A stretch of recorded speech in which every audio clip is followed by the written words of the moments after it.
qui s'est contorsionné du point où il ne peut plus retrouver sa forme initiale. Et donc, aujourd'hui, M. Faure Gnassingbé se trouve dans cette situation très bizarre. Il s'est totalement déformé, que désormais vous lui demandez de vous donner sa forme normale, il ne pourra pas parce qu'elle n'existe plus. Il a oublié comment reconstruire sa forme pour se retrouver droit. Et donc, je prends mon frère, M. Faure, il s'est mis dans une situation vraiment bizarre. Aujourd'hui, il n'est pas un lapin, il n'est pas un lièvre. En tout cas, il appartient aux deux. Mais nous voulons mettre les choses au clair. Nous avions dit que le panafricanisme, le nouveau panafricanisme que nous voulons, nous appelons de tous nos voeux, n'est pas celui-là que M. Faure Gnassingbé est en train de faire semblant d'épouser.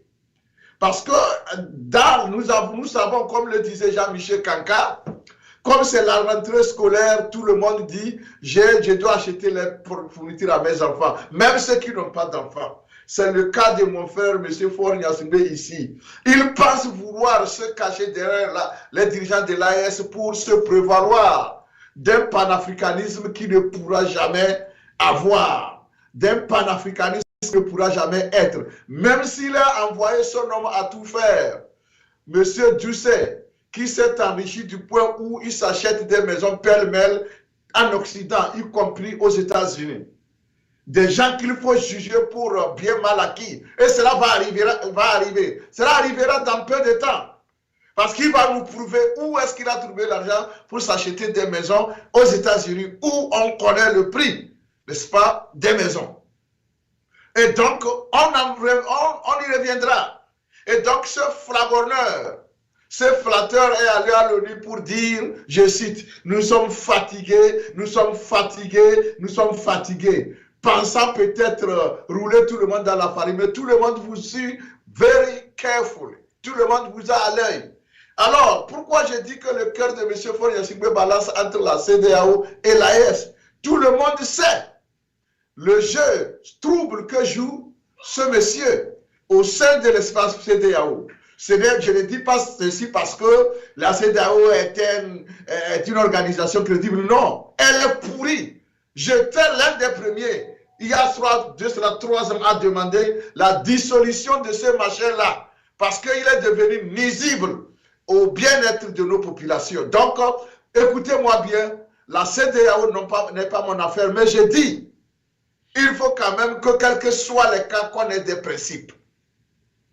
M. Faure Gnassingbé fait semblant d'avoir, n'est-ce pas, de quelques sympathies pour les gens de l'AES et autres. Je dis à mes frères de l'AES, acceptez tout ce qu'il peut vous faire du bien.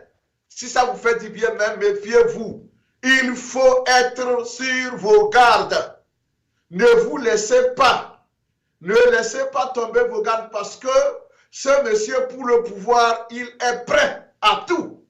Ce qu'il a pu faire à la CEDEAO, il fera pire pour vous. En tout cas, et contre vous, lorsque ses intérêts seront menacés.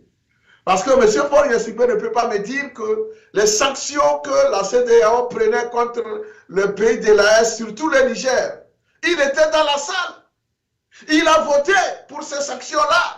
Parce que dans la CEDEAO, on ne peut pas prendre une décision si tous les membres n'ont pas voté. C'est-à-dire que les décisions sont totalement consensuelles. Il faudrait que tout le monde vote pour ou contre. La preuve, lorsque la CEDEAO a voulu adopter le protocole additionnel sur la bonne gouvernance, notamment s'agissant de la limitation des mandats, en 2011, il a fallu seulement l'opposition de M. Faure et de M. Ouattara pour que la loi ne passe pas sur les 16 États.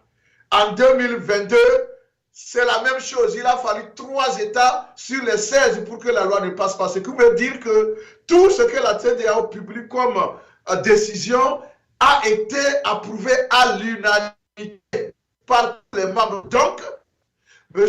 Faure ne peut pas sortir derrière pour faire autre chose. Même si cela nous bénéficie parce que nous pensons que cette décision unique criminelles prises, ou ces sanctions prises contre nos pays de l'AES, nos frères de l'AES, étaient tellement criminels que nous étions prêts à tout faire pour que certains puissent quand même les désobéir.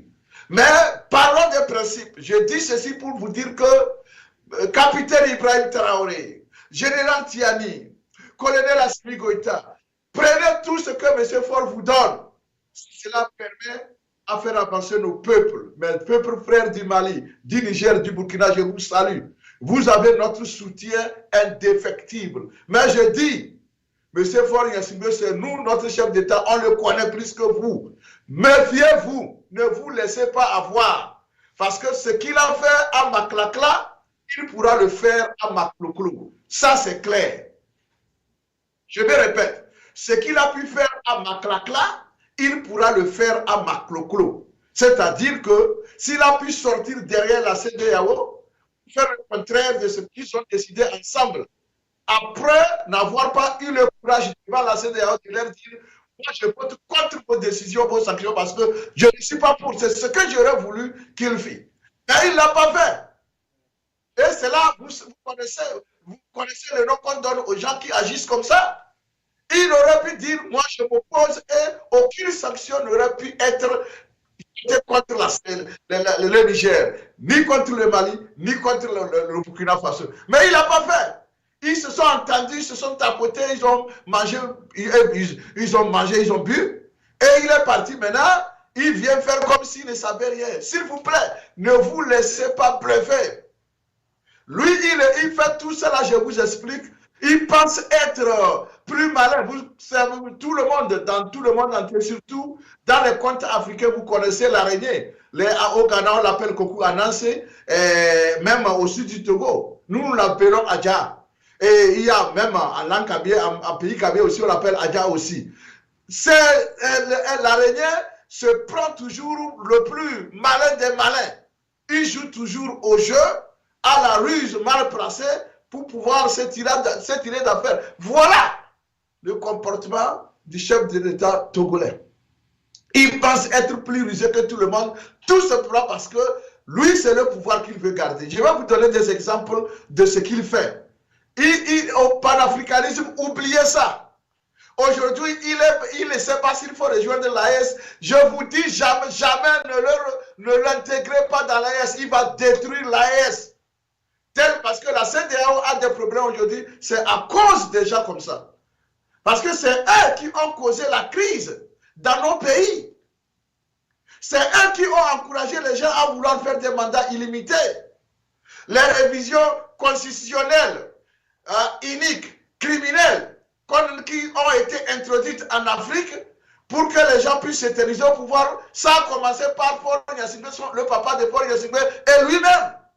Et donc c'est pour vous dire que si aujourd'hui la CEDEAO a été créée et à la CEDEAO nous demandons à sa dissolution, c'est à cause des gens comme les Faure Gnassingbé, c'est eux qui ont rendu obsolètes les institutions de la République dans l'espace de la CEDEAO. Et donc, M. Alpha Condé avait cité Faure Gnassingbé quand il disait « Moi, je veux seulement faire un troisième mandat, vous êtes en train de sauter sur moi, et les autres qui ont déjà fait quatrième mandat, cinquième mandat. » Il parlait de M. Faure Gnassingbé, il a dénoncé. Et donc, c'est pour vous dire que ce n'est pas quelqu'un qu'il faut, si vous l'intégrez dans l'AES aura vécu. C'est moi qui vous le dis. Parce que les mêmes impérialistes que nous sommes en train de combattre, vous et nous, vont passer par lui pour vous mettre par terre. Parce que lui, il transporte son comportement comme la tortue transporte sa carapace partout. Il ne peut pas s'en débarrasser parce que lui, il a soif de rester au pouvoir à vie. Il a soif du despotisme. C'est ça. Au fait, c'est un despote. C'est un usurpateur. Il a tout pris du peuple. Le peuple crie, il s'en fout. Donc, c'est pour vous dire qu'il faut vous en méfier. Alors, le cœur de monsieur balance entre la SA et la CEDEAO. La CEDEAO, le président c'est que la CEDEAO, c'est fini, c'est pourri. C'est déjà infecté. On ne peut plus salver. Il n'y a pas de moyen de sauver de rédemption pour la CEDEAO. Maintenant, il fait tout pour s'allier à l'AES. Je dis, méfiez-vous. Ce n'est pas n'importe qui qu'on accepte dans l'AES. Non, non, non, non. Pour accepter quelqu'un dans l'AES, il n'a qu'à prouver. Il faut faire de tout pour qu'il puisse prouver qu'il est vraiment quelqu'un dont le peuple il porte un amour, sur qui son propre peuple a un amour. Aujourd'hui au Togo, 90% des Togolais ne veulent pas de ce monsieur. C'est-à-dire qu'il viole les droits du peuple pour le gouverner contre son gré. Voilà pourquoi nous disons que vous ne pouvez pas vous comparer à lui, parce que nous avons vu la foule. Nous avons vu ce qui s'est passé le week-end passé au Niger, lorsque ses excellences, le colonel Touré et Sassimi Gota, le capitaine Traoré, ont foulé, n'est-ce pas, le sol nigérien. Nous avons vu. Personnellement, j'ai eu envie d'y être pour vivre ce moment on ne peut plus historique dans l'histoire de l'Afrique. Voilà quand je dis que ce sont les hommes qui font l'histoire, les gens ne comprennent pas. Voilà, ces trois militaires viennent de faire l'histoire. Ils viennent d'écrire l'histoire de l'Afrique contemporaine. Voilà ce que nous allons toujours marteler, ce dont nous allons nous souvenir chaque matin, chaque soir. Alors j'envoie ce message clair à mes frères, colonel Assimi Goïta, capitaine Ibrahim Traoré, général Tiani, s'il vous plaît, vous avez le soutien de tous les peuples africains, en l'occurrence le peuple togolais. Mais nous vous disons, méfiez-vous de celui-là qui veut faire semblant d'être votre ami. Lui n'a pas d'amis, il n'a que des intérêts. La preuve, lorsque tout le monde condamnait le régime de Sall, l'Israël, à l'ONU, il y a de cela 2 ans, parmi tous les pays africains, c'est M. Faure Gnassingbé seul qui a voté avec Israël. Parce qu'il voulait coûte que coûte le soutien des Américains, des Français pour garder son pouvoir. Donc je vous dis, M. Ibrahim Traoré, je vous aime beaucoup pour ne pas vous le dire.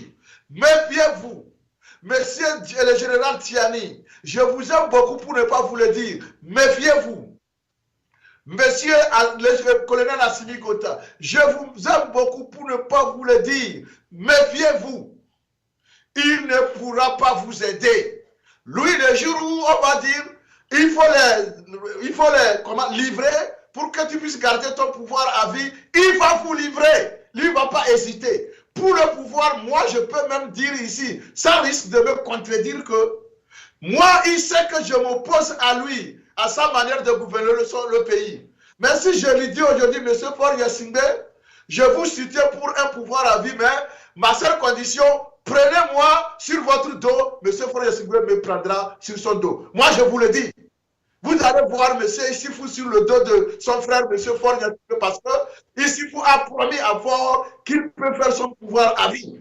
Ça, c'est le degré d'amour du pouvoir que vous avez vu. Pour ce pouvoir, son frère est en train de mourir en prison. Il a fait près de 17 ans.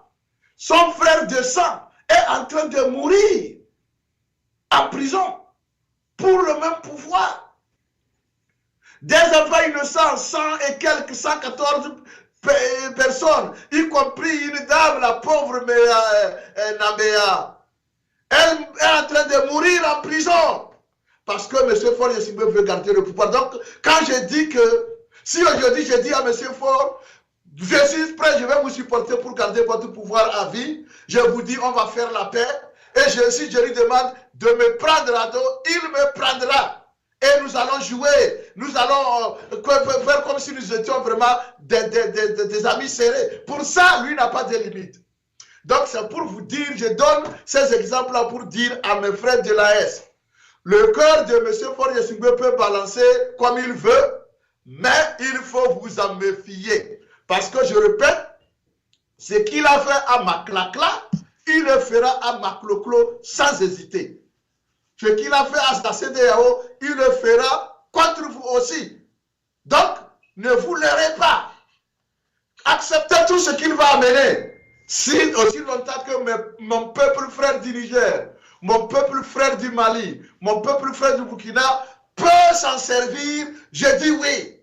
Mais il ne faut pas perdre de vue que à tout moment, il peut se retourner contre vous pour conserver son pouvoir. Parce que ceux-là qui sont derrière lui savent comment jouer. Il suffit seulement de lui dire, voilà, nous sommes avec toi, mais nous voulons la tête de celui-là. Il ne va pas hésiter. C'est pourquoi, quand je vois, il a créé une télévision au Togo, dont un journaliste se saoule la gueule matin, midi, soir, il arrive, il débite de n'importe quoi. Je me dis, mais qu'est-ce qu'il veut? Pourtant, ce journaliste-là sait que dans son pays, il a un tyran qui fait pire, dont il faut parler. Mais il ne fait pas ça. Quand il se saoule, il arrive sur le World TV, il se met à débiter des insanités, il attaque tel président ici, il attaque tel ici, et jusqu'à accuser des présidents d'attarder manteau. Et au Togo, nous connaissons la rapidité avec laquelle la hack sévit sur les journalistes qui écrivent des critiques contre le gouvernement. Mais cette hack-là est là. Elle ne dit rien. Encouragé par M. Paul Yassine, tout le monde se tait. Et ce journaliste soulard se met à insulter n'importe qui. Et bon, la hack ne dit rien. Nous, on va critiquer, mais nous n'allons pas insulter les gens. On ne le fera jamais.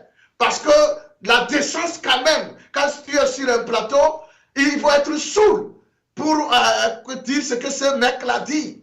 Un ancien milicien devenu ambassadeur, puis journaliste de circonstances. Bon, il était journaliste, puis, comment l'appelle-t-on? Analyste de circonstances à la faveur du pseudo-panafricanisme.